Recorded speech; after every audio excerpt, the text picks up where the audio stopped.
Greetings, everybody, and welcome back to episode 64 of Extreme Evocast, an all-purpose Pokemon podcast where we talk about news, trivia, and everything related to Pokemon. I was moving my mic while I was saying that. I hope you didn't hear that. Anyway, so this episode is a little bit unfortunate in its time. You know, we've had episodes in the past that were a little bit not great in terms of timing of like when things come out and like, you know, when I actually am able to talk about them.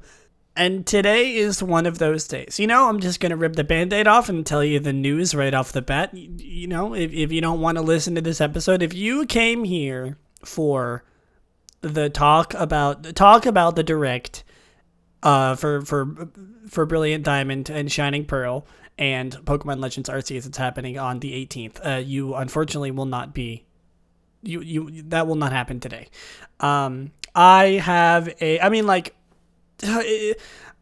want to say that it wouldn't have happened no matter what, but I don't actually know if that's true. I am moving to back to Florida for university. You know, get ready for next episode. The first 5 minutes to be like, oh, if you hear if it sounds different, it's because I'm in a dorm. But I mean that will be true. But I'm moving back to Florida for my last year at university, and because of that, I am unfortunately not able to use my computer after tonight.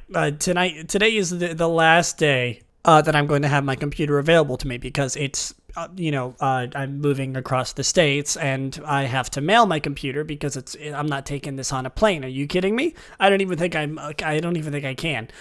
So we're mailing it to my new place, and because of that, I am recording this on Monday night. Usually I record Evocast on Tuesday night, you know, in preparation for the release on Wednesday, giving myself enough time to sort of collect all of the news that I possibly can.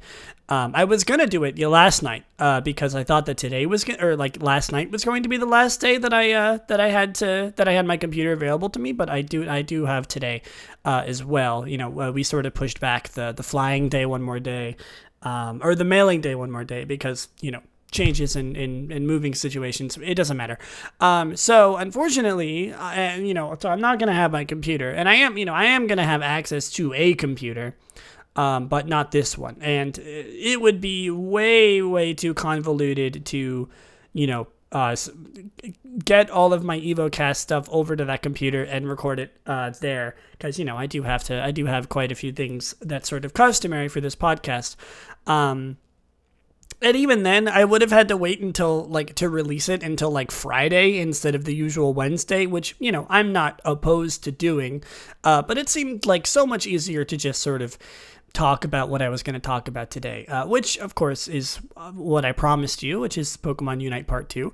So, yeah, that, I'm sorry that you're going to have to wait 2 weeks in order to hear, the new... The new stuff, but that's just sort of the situation that I found myself in, and it's fine. I want to collect my final thoughts about Pokemon Unite, and get ready for the big guns, the big stuff, which is of course the new games coming out. Anyway, let's get started. Today's episode, there's not really that much going on, and every time I say that it ends up being way more than usual, but I'm pretty confident in it this time. There's not really that much happening in terms of news or much to talk about, which is good for me, because I'm gonna be in the process of moving in the next couple days, so having some a shorter, nice, relaxing episode is not something that I am opposed to. Anyway, with the news, let's start off by talking about something kind of big.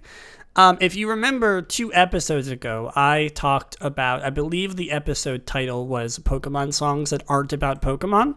And it was, the topic of that episode was me sort of ranting about a song, which I literally can't remember the name of now. I think it was Take It Home by Mabel or Mabel. I don't even remember. I still haven't learned how to pronounce that artist's name. But it was a song that was just sort of not actually about Pokemon, and it was on the Pokemon 25th anniversary sort of album, I'm back, back at it again today. Not at Krispy Kreme, but with with more songs, more Pokemon themed songs. And don't worry, you're not gonna have to listen to me ranting about something that literally doesn't matter. No fun allowed on this podcast. Instead, a little bit of fun. These songs are, in fact, kind of about Pokemon. And if you've listened to my opinions about these songs, you know that's good. I like that. And I say these songs because there's two of them. The Pokemon 25th anniversary has announced a small album known as the Pokemon 25 the Red EP.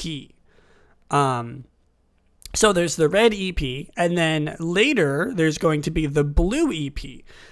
Which some of the songs, or maybe all of them, will be remixed for the Blue EP by an artist named Zhu, Z-H-U.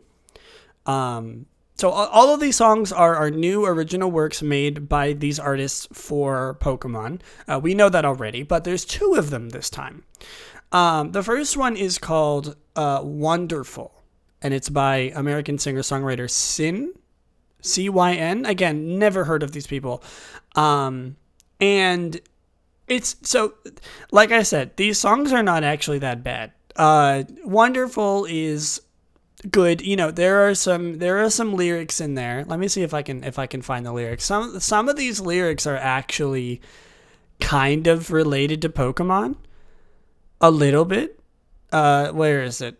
Eggs hatch when they want to. I don't know if that's actually related to Pokemon. It's all about, like, it's very nature themed, going outside, doing things. Does that sound familiar? I guess, maybe it's a vague connection to Pokemon, but it's a connection nonetheless, better than some of the other songs that we've had on this podcast so far. I'm glad I got friends like you. Very, very feel good. It's a very wonderful song. I'm sorry. Anyway, it's not bad. I'm not going to talk about it for too long. I think done is the days of me having an entire episode be based on a song. Because, there's two of them this time. But this, Wonderful is a good song. It's sort of, another good addition to the I guess now we know the name of the album, which is the Red EP. And then the other one is even more related to Pokemon. It actually, like, names certain Pokemon by name, which is kind of surprising. It's called Got 'Em by Vince Staples. And, some of the lyrics: Rattatas, Arbok, these are our blocks. Watch for the snakes, watch for the rats in the grass. It's actually some, how the Team Rock, like Team Rocket, I guess, charged up like Raichu, sport mode, fly like Mew. Actually, like, some Pokemon references in here, which is a good sight to see. This song is much more. I mean, this song is, it's a rap song. Wonderful is more of a a feel good pop song. Got 'Em is another pop song, but it's rap. I don't know why, but, like, whenever I talk about these songs on here, I try to just, like, not give my opinion about them too much. I sort of just try to describe them as like they are, and I sound like I'm 45 years old. I don't understand why. I don't talk like this in real life. I hope you know that. I'm not like it's a pop song, but it's actually rap. I don't say things like that. It's a rap song, and it's a good song. I can dig this. I've gotten to the point in my life where Pokemon is so ingrained in my sort of just way of being that, like, if a song mentions a Pokemon by name, I'm gonna listen to the song a lot only because of that. It's so jarring that it's like a song that can be played on the radio and it actually mentions Pokemon. It's like how far Pokemon has come, that these songs are being made by, like, professional singer-songwriters, and, like, you can, charged up like Raichu is like an actual lyric. It's not like us, it's not like a joke, it's not like it's just a genuine song by, like, some dude who likes I assume likes Pokemon. That's crazy to me. Anyway, I'm not gonna dwell on this for too long, but sort of in line with past episodes and with Katy Perry's Electric, I've sort of focused on some songs in the past. So seeing these songs, obviously I recommend you listen to them if you haven't already. They're wonderful and gotta. Wonderful is not the description of the song. In fact, it's just the title. It's pretty good though. I don't know if wonderful is how far I would go, but I recommend them, which is something that I don't necessarily find myself doing in this genre of music. But because of the fact that they mention Pokemon and are vaguely related to Pokemon, I think any Pokemon fan will enjoy them, and even any non-Pokemon fan will enjoy them. But I don't know why a non-Pokemon fan would be listening to this podcast. So unless you just like the sound of my voice, if that's the case, I'm flattered. If it's not the case, what are you doing here? You looking for song recommendations on a Pokemon podcast? Well, if you are, then you found some. Go listen to these songs. They're not that bad. They're pretty good. All right, now I'm mad. I've been preparing myself for this moment. Unrelated to the songs that I just talked about. It was good to find solace in some actual songs that are about Pokemon. Given how the episode two episodes ago was titled "Pokemon Songs That Aren't About Pokemon," this time I'm angry. Okay, there's no excuse for this. Pokemon, I'm absolutely outraged. There's nothing that you could tell me that could convince me that this makes anything about this is okay. I'm so mad I can't even speak correctly. And I'm sure you're thinking, what is it that Pokemon did? That are they paying for like anti-LGBT services like Chick-fil-A? Are they kidnapping people to work in their sweatshops to make Pokemon cartridges? No.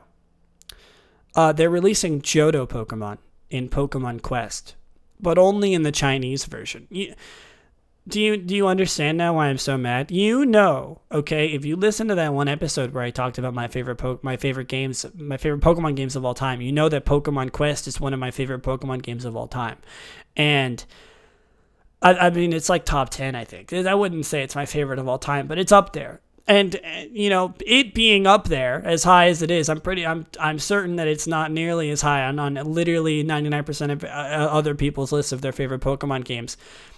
You should know that I care a lot about this game, and I have expressed my anger before at the fact that the Chinese version of Pokemon Quest is getting updates. They added like Armored Mewtwo and like clones to the game. They added like new stages. I don't even know if that's true, but I'm so mad I can't even think correctly.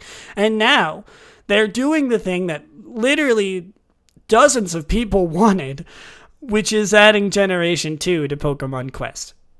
I am one of those dozens, and I am mad because they're only adding it to the Chinese version. Taken specifically from the words of Cerebi.net. Let me find it. There's even a picture of like blocky Totodile. Says, at present there is no sign of additions coming to the Western version of the game, and also including costume Pokemon. The Chinese version of this game is getting so much more love than like the original game got, and the fact that like I like this game so much and that it's happening, I'm so mad. I'm not actually that mad, but like I'm pretty mad. Why can't we have this? And like, from the bottom of my heart, I'm simply hoping that this is a test. They're like, let's run out the Gen 2 Pokemon onto the Chinese version of the game, so we can test to see if people like it and if it's going to work or not. And then we'll make Pokemon Quest 2 with every generation of Pokemon. And the dozens of people who like this game will be happy. I'm hoping that's like my wildest dreams. And, again, I'm hoping that that's true, but I doubt it. They're probably just releasing it to Chinese gamers because, they didn't get the game for like a year or like 2 years. And they're like, sorry, here's Totodile. You like this little guy, don't you? This little crocodile guy? You like him? You remember him from the game? Here you go. Have him. And he's Cube now. He's Minecraft now. I'm just upset. I'm just salty, I guess. please, God, if there, I don't even know if God could do anything right now. Please, if there's a Nintendo Game Freak Pokemon Company employee listening to this right now, first of all, big fan. Second of all, please, Gen 2 in Pokemon Quest, Gen 3, Gen 4 even, maybe a crumb, just a crumb. Just add like one more Pokemon to Pokemon Quest and I'll be happy. Is that too much to ask? All right, so let's continue on. There is a new Pokemon Japanese. I'm going to look this up right now to like sort of fact check myself. There is a Japanese Pokemon TikTok account. Official Pokemon TikTok account opens in Japan. I don't think it has any content yet. Nope, it has no content, but it is just Pokemon on TikTok. I don't use TikTok, so unfortunately I'm not probably going to be able to like check in on this, but there you go. I wonder what kind of content they'll be posting on TikTok. But there is now an official Pokemon TikTok, at least in Japan. All right, let's talk about some more specific news that we have going on here today. Pokemon Go, nothing else really on the radar except for the fact that there was the EV Community Day that happened a couple days ago. And this Community Day in particular seems like it got way more attention than like literally any other community day I've ever seen. Mostly probably because it's Eevee. You know, I've seen a lot of people talking about getting their shiny EVs and all their favorite shiny evolutions. So good on that. Cafe Mix similarly doesn't really have that much going on for it, except for an update that adds 15 new stages and a new event that is Dragonite Repeat, which adds Dragonite into the game, and it runs until August 25th. Pokemon Masters has a little bit more today. There is an event that adds Sydney and Absol, the like long forgotten Elite Four member from Ruby, Sapphire, Emerald. The trainer that I always thought was a fire type trainer when I first saw him because of his little like flame shaped single like tuft of hair on the front of his head. But he's dark type, as well as a new duo coming to Pokemon Masters. I guess a duo of pairs. Hop and Zamazenta, as well as Leon and Eternatus, through a scout, is coming.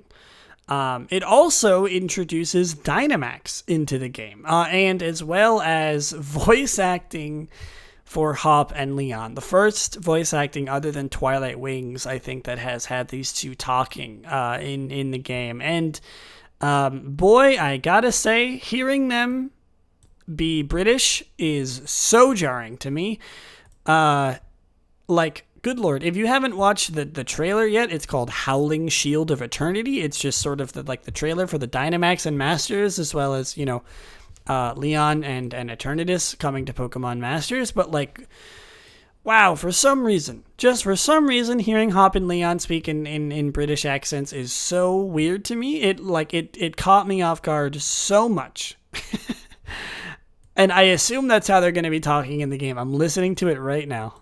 As well as Leon's crazy new outfit that sort of matches Eternatus. He's wearing like a turtleneck, like sleeveless. I don't even know what this man has going on for him, but he's wearing it, and he,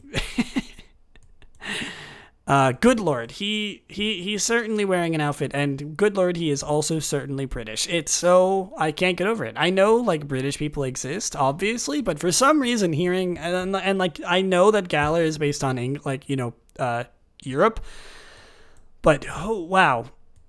It's so weird. I don't know why it's so weird, but it's so weird.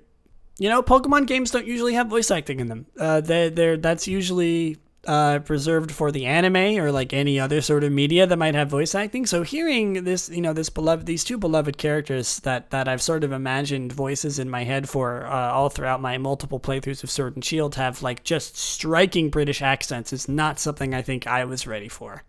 All right, it's merch time. We got a couple things to talk about today. Some new things for you to possibly spend all of your hard-earned money on Pokemon stuff. Let's do it. Let's look at some Pokemon stuff. So, starting off, there are new region tour pin box set. It has all the regions: Kanto, Johto, Hoenn, Sinnoh, Unova, Kalos, Alola, and Galar. All the main series ones, at least. No or whatever the Ranger ones are. In little pins, based on those sort of like the posters that they had a while ago of like each of the generations. It shows like some cute some cute art of places of interest in each of the regions, as well as a little mythical Pokemon. Mew, Celebi, Jirachi, Manaphy, all the little baby mythicals. So those are available in pins in the U.S. and Canadian Pokemon Center online right now. More pins. We also have Pokemon Johto starter pins: Chikorita, Cyndaquil, Totodile. They're like mostly silver, but they have like the color of their element behind them, as well as a little bit of art of some of their future evolutions, which is pretty cute. If you want to look at like most of these, by the way, go ahead and go on PokeJungle. It's where I get all my merch stuff. But these are available in the U.S. and Canadian Pokemon Center online as well. Most of these are, I think, except for this one. Actually, but this one's really exciting. This is a line of clothing. I believe only available in Japan. I couldn't really find any information on where they're available, but it is on a Japanese website. But the Pokemon Company is teaming up with some contemporary artists, sort of like some abstract sketches of Pokemon, like Pikachu, Snorlax, Ditto, things like that. It's called, it's from the company Uniqlo, Uniqlo. And the sort of system or the brand is, or like the movement, I suppose, is called UT. It's cute art, a lot of very, very stylistic Pokemon art, very sketchy. It looks good. I don't know if these are going to be available anywhere like soon, but it is a Japanese website, so I don't know if that's going to be anywhere in the US, unfortunately. But I figured it would be worth talking about. Just an absolute plethora of new jewelry that you can get. There's literally like two more that you can get. Jewelry, pins, whatever you want. There's Gengar jewelry. It comes in different variations. It has silver, gold, and like rose gold or whatever color that is. God, these are probably so expensive. But they're from U Treasure. Same as like the all the other sort of jewelry that I've talked about on this podcast. That's available, as well as a 25th anniversary jewelry added to the US and Canadian Pokemon Center online, which is like a golden Pikachu head with the 2 and the 5 on the cheeks for the 25th anniversary. And finally, there is... Well, I say finally, like I was going to make a big spiel about plentiful plushies, the sort of mini segment that where we look at like the newest soft friends you can. I'm still working on the sort of tagline, but I was going to say finally and then move on to plentiful plushies, but there's literally only one, so I guess not finally. First, there is a Snorlax group of items coming to GameStop. You can get a Snorlax action figure, a Snorlax mug, another Snorlax mug. One of the mugs is like shaped like Snorlax. The other mug just has Snorlax on it. It's a very distinct distinction, I guess. But it's very cute. I think the best one is definitely the Snorlax face mug. I mean, it's a giant mug that's shaped like Snorlax's face. Who wouldn't want to drink eat a nice soup or drink like a nice hot chocolate on a cold winter day out of like the Pokemon that's known for eating the most? And finally, we're going to wrap up the merch section with Plentiful Plushies, which is only one, but it is a little bit of an interesting one. They're adding a new Pokemon to the Build-A-Bear lineup. This one is Espeon. I don't know why Espeon is the only one that is getting one right now. I don't know actually if they've had any more Build-A-Bear Pokemon that are like evolutions, but apparently Espeon's available now. I'm gonna look actually real quick to see if there's any other. Here we go, Pokemon. Oh no! Oh my God! What? I didn't know about this. There's so many. Okay, hold on. I'm gonna go through these now. There's a Pikachu one, obviously. Charmander and Squirtle and Bulbasaur. I didn't know about these guys. Scorbunny we learned about last time, and then there's Mew. Which I guess all of the 4 that I just mentioned are out of stock, but Pikachu and then Eevee and Flareon. Oh my God, there's so many of them. Okay, well I didn't know about that. There's an Eevee Build-A-Bear, there's a Flareon Build-A-Bear. They all have little hoodies on with depictions of their element. Flareon's got like a fire hoodie. Espeon's got like a magic hoodie. These are so cute. If only they weren't $70, like base, I mean, I'm sure it's worth it for a loving child or a gift for a loved one. But I mean, yeah, I'm kind of upset that I didn't learn about these in the past. Well, I mean, now you know. I mean, I said there was only one plushie, but I mean, really, we learned about 7 new ones. So there you go. There's your full Plentiful Plushies lineup in about 5 seconds. And before we move on to the main topic of today's episode, that was it for the merch, by the way. There wasn't really that much. More like there wasn't that merch. Anyway, let's move on to everyone's favorite segment where we talk about a random Pokemon every single episode. And if you can guess this Pokemon, it is number 767. I'll give you a second. Number 767 is Wimpod, who is a dual-type bug water Pokemon introduced in Generation 7. It evolves into Golisopod starting at level 30. Wimpod is a bug water type Pokemon, like we just learned. It has the ability Wimp Out, its only ability, which is, of course, the very signature Wimpod thing, where if it gets, I believe it gets hit. No, okay. It's if it gets below half of its full HP, it will flee in wild battles or switch out in trainer battles. And I'm pretty sure, does Emergency Exit do the same thing? It does. Okay, so Wimp Out and Emergency Exit are the same ability. It's just different on each Pokemon to sort of characterize them a little bit more. Wimpod is 1'8", or 0.5 meters, 26.5 pounds, or 12 kilograms. Wimpod, cool concept. What are they based on? I don't want to mess this up. But they're based on, they're isopods, right? Duh. I don't know why I didn't remember that isopods were a thing, but there hasn't been any isopod Pokemon yet, and what better Pokemon to represent it, I guess, by Wimpod. I've always liked Wimpod. Golisopod too, but I definitely like Golisopod a little more. It's a very, very, very cool Pokemon. I guess, also it's well known as Guzma's signature Pokemon, but this is about Wimpod. The notoriously difficult to catch Pokemon in Sun and Moon. One of the hardest, just because of its stupid ability. Let's look a little bit at its Pokédex entries right off the bat. Let's see. Not very many, because it was introduced later. This Pokemon is a coward. Just starting it just like that. As it desperately dashes off, the flailing of its many legs leave a sparkling, clean path in its wake. Its habitat varies from beaches to seabeds. A natural scavenger, it will gleefully chow on anything edible, no matter how rotten. Yuck? First of all, it will pick up anything it finds on the ground. Sometimes it finds coins, so Murkrow and Meowth will go after them. That's fun.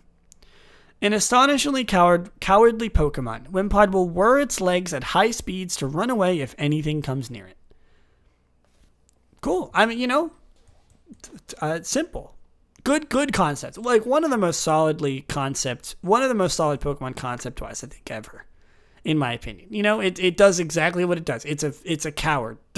But it's also an isopod, so it's cute. Let's see. Is there any trivia about this thing that's sort of interesting? What could be said? Wimpod is the only Pokemon with a base stat total of 230. That's it. Interesting. I remember when Wimpod was teased. It was one of the first Pokemon teased on in Sun and Moon, and everyone was a huge fan. And then when they found out that it evolved into Golisopod, people loved this thing. I mean, at least I love this thing. I still love this thing. Wimpod is one of the most fond Pokemon in my memory because it really represented like some of the coolest Pokemon added to Sun and Moon. I think it was in its prime when we were just learning about Sun and we knew about Sun and Moon, but we didn't know about any of the new Pokemon coming out. It was like, oh, here's Wimpod, and people were like, that's sick. It's a cool Pokemon.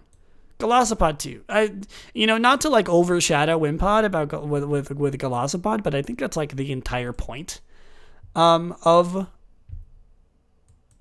Golisopod. It's just like a better and like less cowardly version of Golisopod. So, I don't feel too bad about that.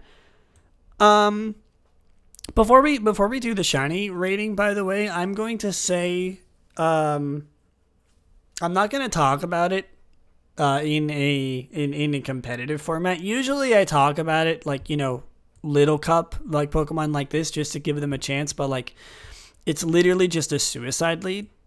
And like that's not very interesting. Like there's a big paragraph about Wimpod, and like sure, it has a really, really high speed set of 80, but like it's literally just a spike setter. It just does spikes, it does taunt, and it uses Scald and Aqua Jet if it doesn't die right away. So nothing too interesting.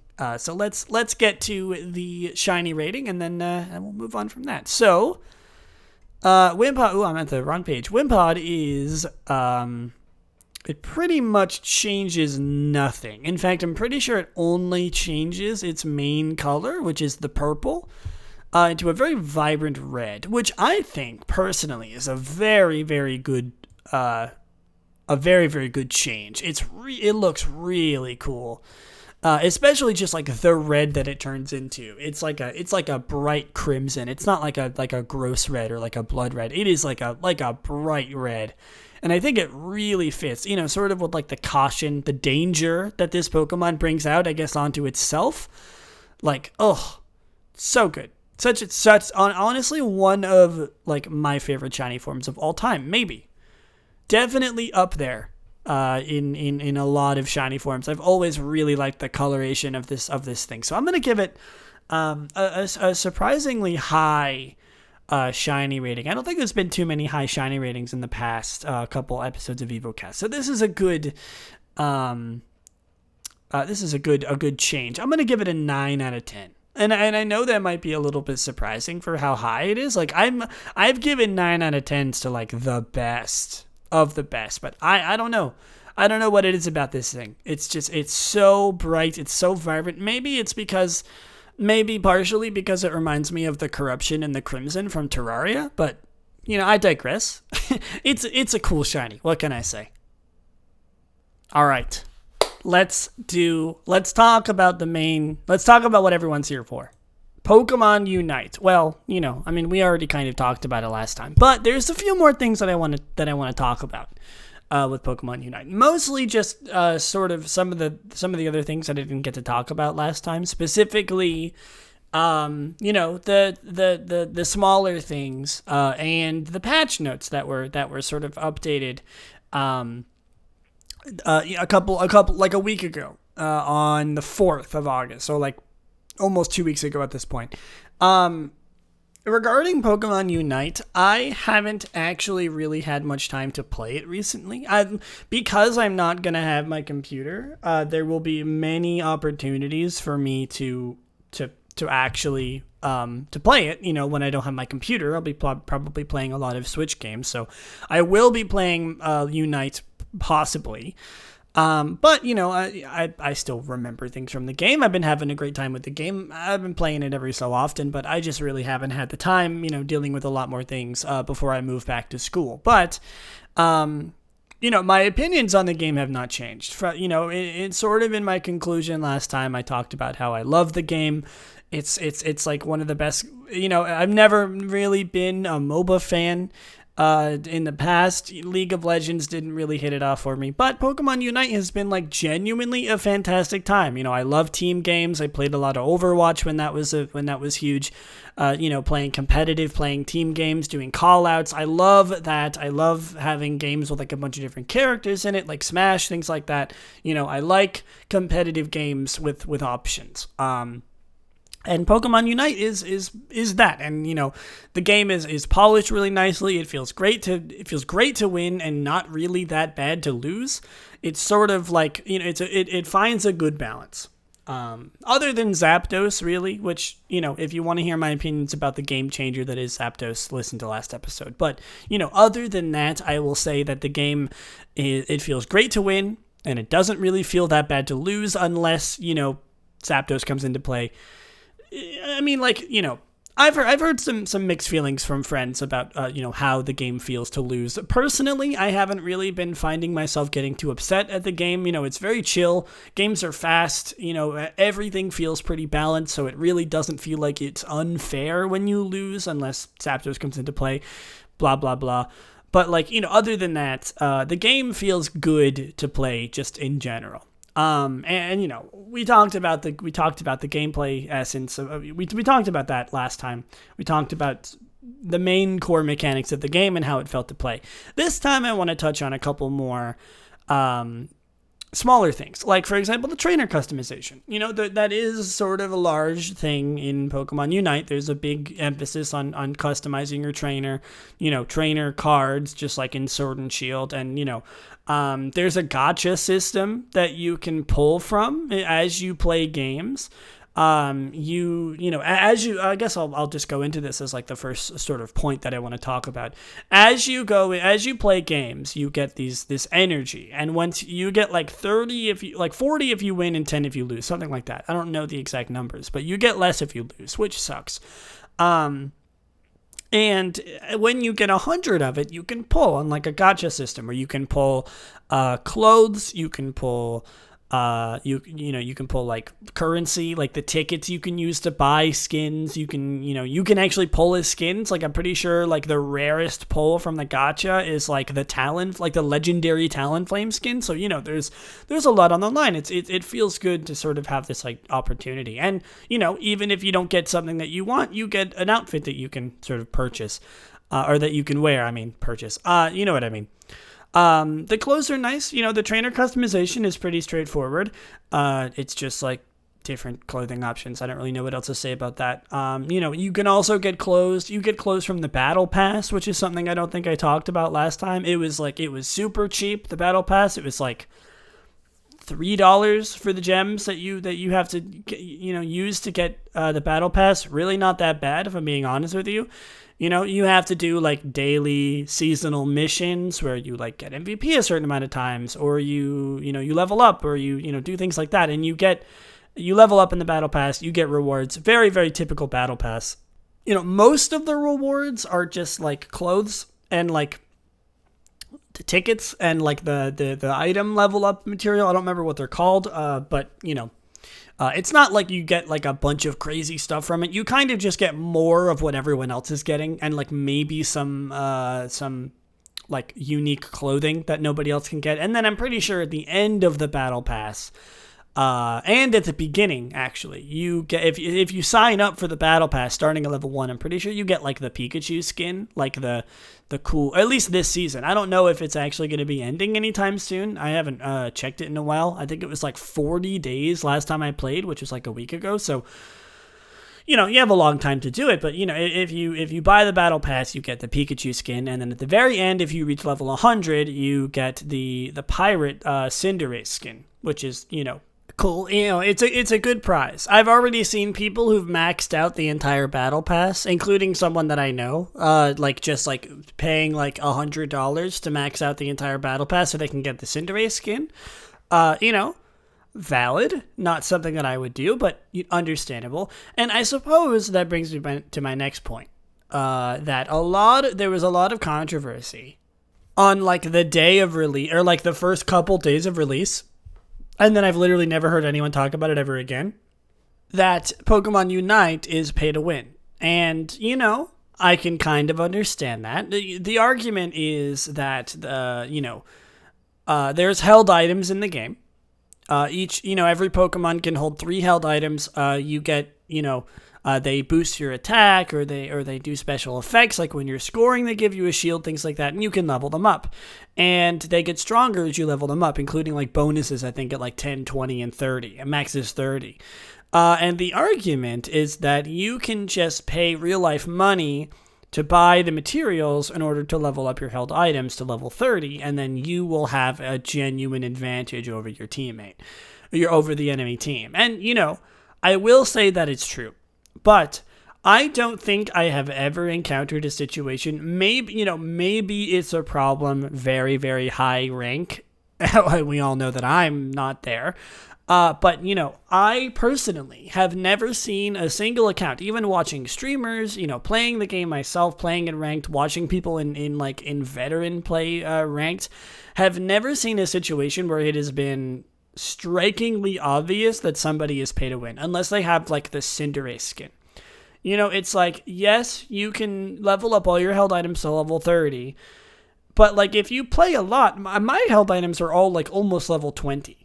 Like all the 3 that I use for my main Cramorant, and like, I don't know how big of a difference it makes, but like, this isn't a 1v1 game. This isn't purely about who can do best, who can do the most damage in one fell swoop against the other person. It's not that. It's situational awareness. It's teammate composition.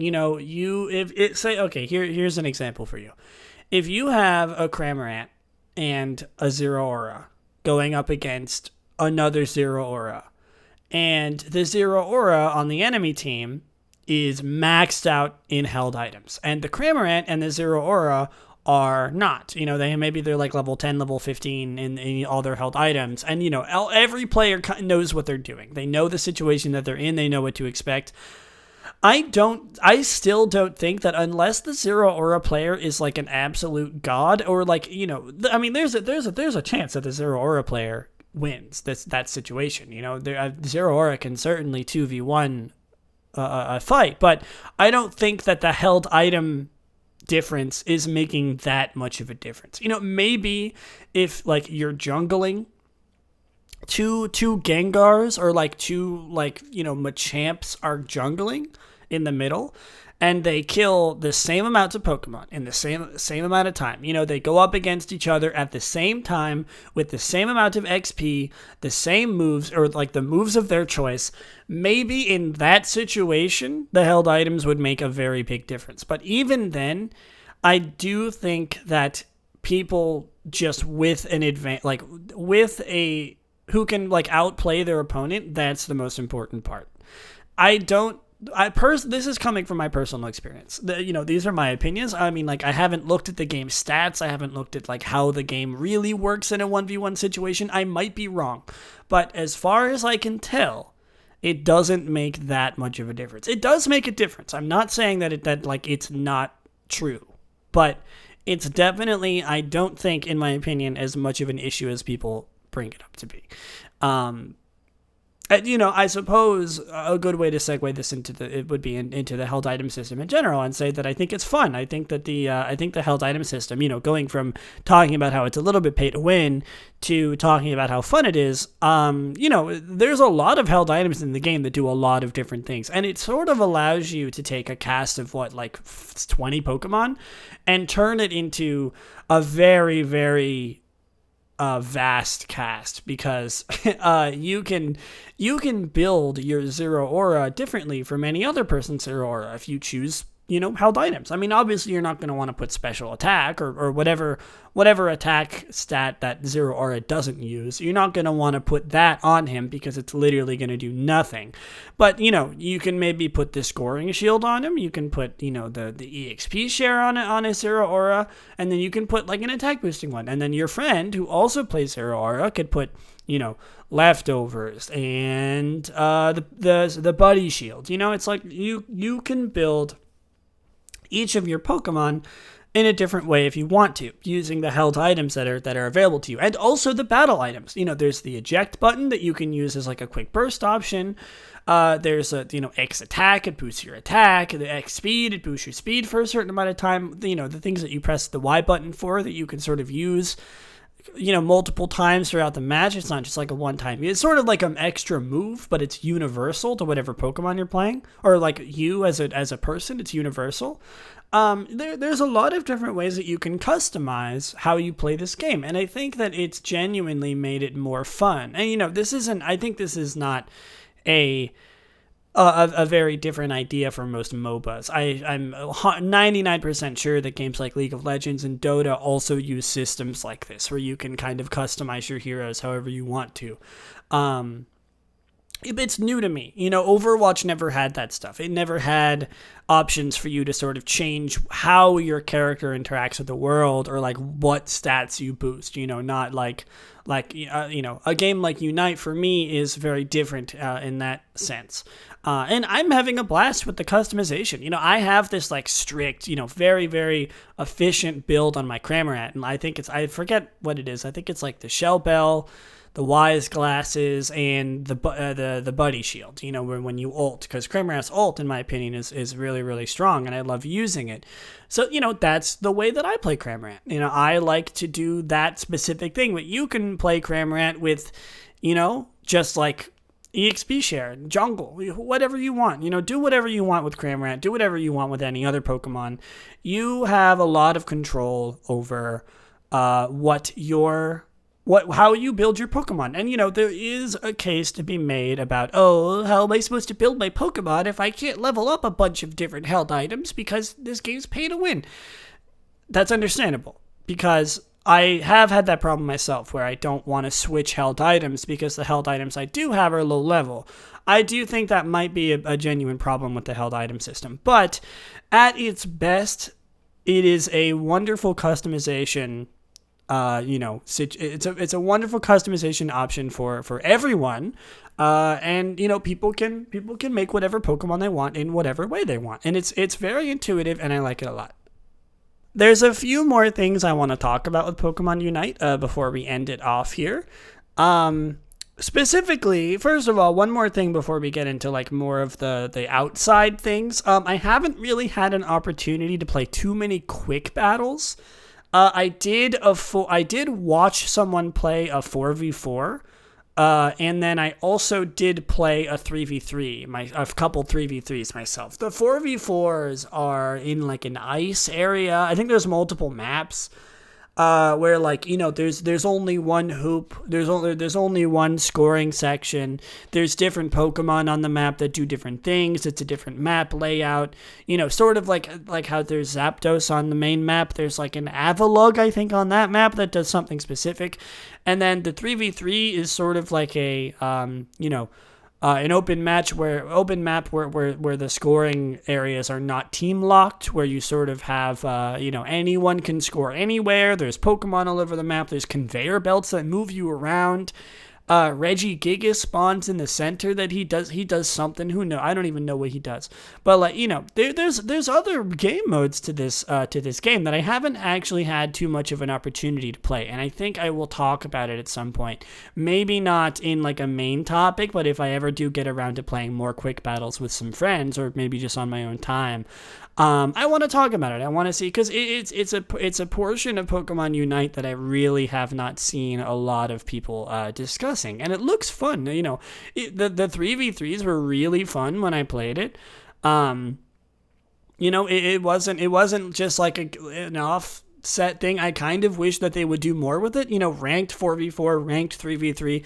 Who knows? They could. They're probably just using this as sort of a test to see if people like it or not. How many people play quick play or how many people play quick matches. So far, from what I can tell, it really changes the way that you play the game, and it opens up possibilities for many, many different strategies. Limiting how many Pokemon are in each team, and these like random situations. No team locked scoring areas, different Pokemon that do different things. On the map. Things like that. It's fun, and it really shows how malleable this game is in terms of what it can do and what they can add to it. And it makes me more so in general just excited for the future of like what they could do, how they can sort of change this game and add new game modes and make it more fun for people who maybe are a little more burnt out. All right, I think I've given my opinion about like pretty much everything there is about this game so far. And now we're going to talk a second about some of the things that are a little more recent, and some things that are a little bit more less opinionated and more just like about the game itself. Specifically the patch notes, because I briefly talked about this last time, but there was a pretty general consensus that Gengar was very broken. Gengar was very strong. Gengar was very fast. Gengar was very good at what he does in like a way that like just really made it kind of not fun. If you don't know what I'm talking about, Gengar could use Sludge Bomb and Hex to essentially coat someone in poison, and then if someone is poisoned, they can just chase them down almost infinitely until they die, because Hex is like a teleport, like behind you, nothing personnel kid kind of thing, and then if someone is sludge bombed, it resets the cooldown, so you could just teleport, kill them. You see what I'm trying to get at here? And, that's totally fair. That's sort of just what Gengar does. And it's a cool sort of way for them to do, a character in this game. But a lot of people were complaining he's very overpowered. And they tried to change how he worked a little bit, balancing the moves in the latest patch notes. And, but in doing so, they made Gengar go from being broken in an overpowered standpoint to broken literally, in that he doesn't work half the time. There's a bug going around right now where Gengar, sometimes his cooldown just doesn't reset when he uses Sludge Bomb, and the only way to fix it is to die. And that sucks. I'm not going to be the first person to say that. That sucks. A character being like genuinely broken is much worse than them being overpowered, because it just means like the people who actually play the character don't get to have fun because their character doesn't work correctly. That sucks. But I do think it's kind of funny that he broke. In trying to fix him, they made him go from like probably one of the strongest characters in the game offensively to just a character. Like, he's still good, but like sometimes he just breaks and doesn't work. It almost makes me think maybe this is like their quick fix. They're like, all right, just make him like just make it not work every so often. Just make him so he can't do what he does. People won't complain about him if he can't do what he does. But other than that, the patch notes for this game went along pretty well. And, I have been around the block in games with patch notes. I've been playing Smash for as long as I can remember. Overwatch, Team Fortress 2, games that have patch notes, a lot of different things to change. I have been around the block with games with patch notes in them. And I gotta say, Pokemon Unite's way of patching things so far have been very good. They're kind of just changing certain things about certain Pokemon, making some things better, making some things better than others, tweaking things to make them a little more fair. And then I think later they're hopefully going to be changing some of the more stark, problems with the core games, such as Zapdos, things like that. But for now, there have been a couple changes. They made Charizard better. His flamethrower is stronger. His fire punch is stronger. Fire blast is stronger.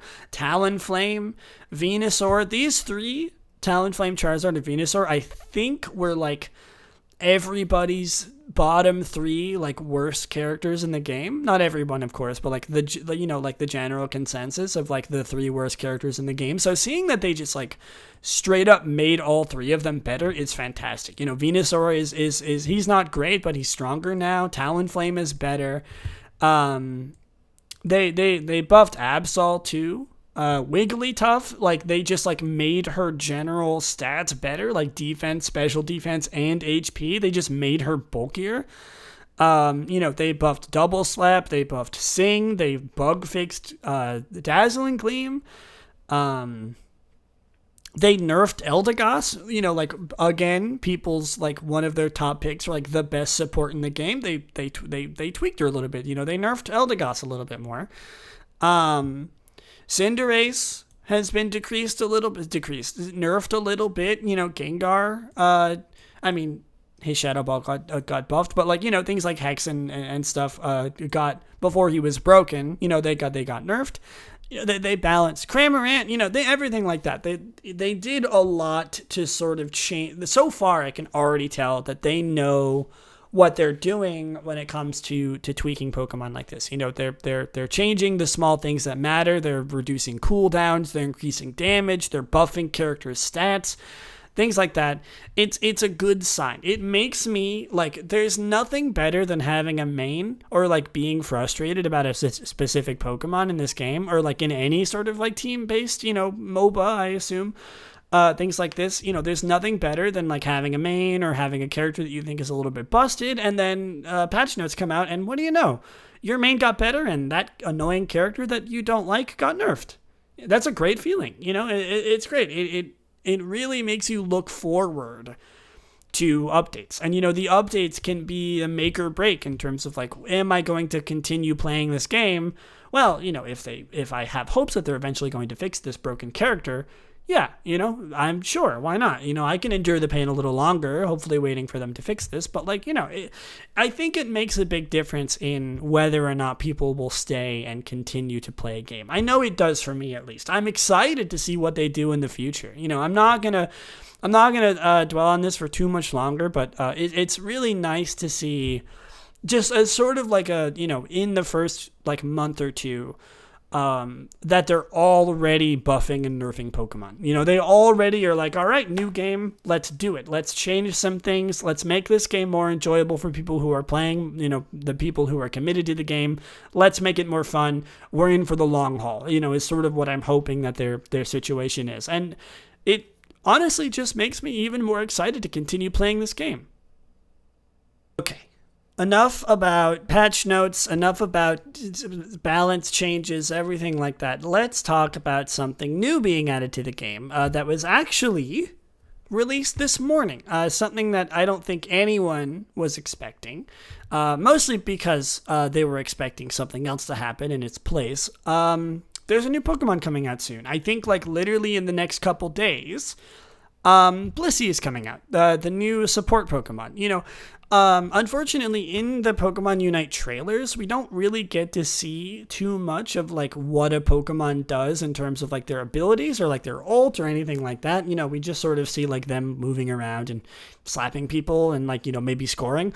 So we don't really know exactly what Blissey does at the moment, but she's coming. She's a support Pokemon. Obviously she's a healer, I think. One of the only other supports to be able to heal. Mr. Mime and Wigglytuff can't heal, but Eldegoss can. It's nice to have another healer. I'm excited. A lot of people were expecting Blastoise to happen, and I think that's totally fair, considering that like he was in the beta. He was like first on like hey, these new Pokemon are coming to Pokemon Unite, so, a lot of people are kind of upset that Blastoise isn't coming now, that Blissey's coming first. But honestly, as in my opinion, I think having a new Pokemon is even more exciting. We already got Gardevoir. Like really, really soon after Gardevoir, we're already getting Blissey. So like they're going to just pump this game with new Pokemon and new content is what I'm hoping for. We're probably going to get a balance change once she comes out in a couple days. Blastoise is soon to come after that. I don't even remember what other Pokemon are coming, but like there's more Pokemon coming. There's changes, there's new Pokemon. Blissey is on her way. Blastoise is on her way. I guess Blastoise is a girl. Good for her. You know what I mean. It's exciting. I sort of going into this episode, I didn't really expect myself to be, I was sort of out of it for a little bit because I haven't played it in a couple days, but now I'm kind of just getting myself more and more pumped up about this game. I want to play it now.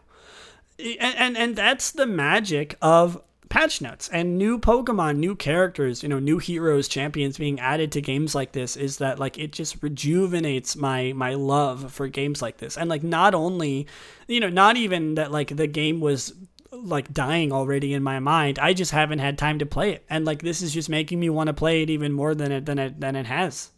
I'm very excited, and I'm gonna wrap things up pretty much right now, but and this is gonna be probably the last time I talk extensively about Pokemon Unite, other than maybe just mentioning like the new Pokemon or the patch notes or something.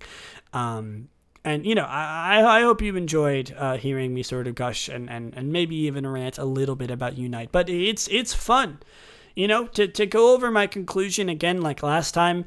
It's such a fantastic game, and if you haven't tried it out yet, if you don't think that you are a fan of MOBAs, I thought the exact same thing. I was like, I tried League of Legends a couple times, and I'm like, I hate this game. I don't like MOBAs at all, but I am absolutely loving Pokemon Unite, and I think that you should give it a try as well.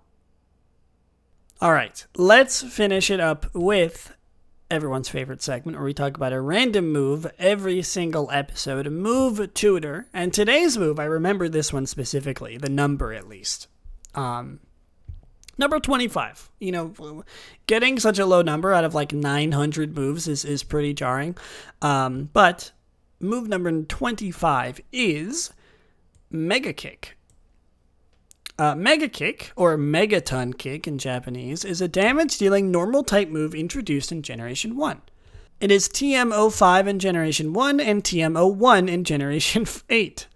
It was the signature move of Hitmonlee in Generation 2, Ruby and Sapphire, and from Generation 4 to Generation 6.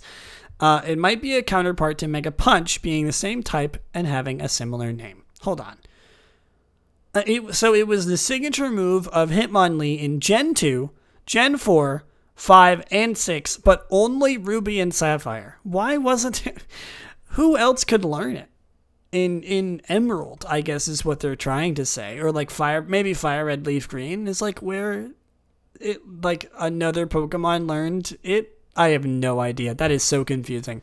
They could have just said Generation 2 to 6 except for Emerald and like Fire Red, Leaf Green, but it doesn't matter.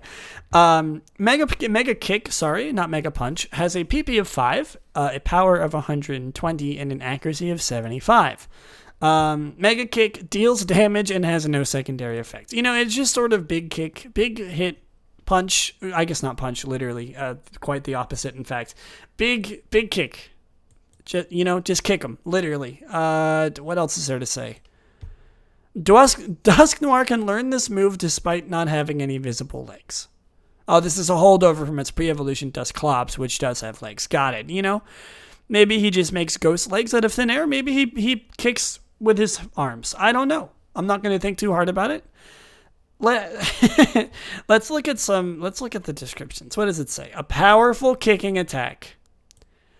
A normal type attack. Out of all of the Pokemon kicking attacks, this is the strongest. There, you heard it there. It is the strongest. The target is attacked by a kick launched with muscle-packed power. You'd think this move would be a fighting type move, but it's just kind of it's just a normal kick. It's just a really hard kick. It's not fighting type though. Don't be confused. Interesting. What else is there to say? I say that a lot about moves, but what else is there to say? Anyway, that is going to do it for me for today. Bit of an uninteresting ending with Mega Kick, but what else is there to say? Do be sure to support the podcast over at Extreme Evocast on Twitter, and make sure to give it a review on iTunes if you haven't already. Even a low star review, it doesn't matter if it's a good or bad review. If that's what you think, then I implore you to do so. It only helps with getting myself noticed, and also if it's bad, giving me some criticism. I want to try to improve the podcast as best as I can. You can also watch video versions of episodes of this podcast over on the Extreme Evocast YouTube channel. And, of course, if you want more stuff from me, like my streams, my art, you can follow me at Lillieceon on Twitter, Lillieceon. I hope you all have an amazing rest of your day. Thank you so much for listening, and I will see you in the next one, where I will be talking about I assume updates that we'll be getting to the Diamond and Pearl remakes and Legends Arceus after the Direct in like 2 days. So look forward to that. Bye.